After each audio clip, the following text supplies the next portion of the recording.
السلام عليكم ورحمة الله وبركاته. كريم بنزيما لاعبا في الاتحاد السعودي في حفل أسطوري قدم نادي الاتحاد. المهاجم الفرنسي الدولي كريم بنزيما لاعب الفريق الذي انتقل من صفوف ريال مدريد بعد انتهاء عقده إلى فريق اتحاد جدة السعودي. ليعد كريم بنزيما إضافة كبيرة وقوية للدوري السعودي. وأعلن الاتحاد السعودي أو اتحاد جدة عبر حسابه الرسمي بموقع التواصل الاجتماعي تويتر عن حفل ضخم شارك فيه كريم بنزيما وسط حضور كبير بعد نفاذ كمية التذاكر ووجود كم هائل من جماهير الاتحاد للاحتفال باللاعب الجديد.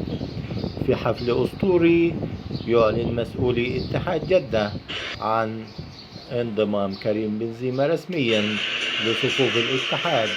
ليعد كريم بنزيما أحد الصفقات المهمة التي ينتظرها عشاق الفريق من أجل تدعيم هجوم الفريق بداية من الموسم المقبل.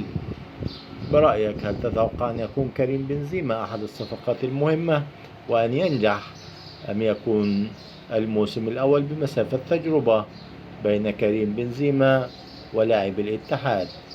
أعزائي المشاهدين، لا تنسوا دعمنا باللايك والشير والاشتراك في القناة إن أعجبكم الفيديو. تحياتي والسلام عليكم ورحمة الله وبركاته.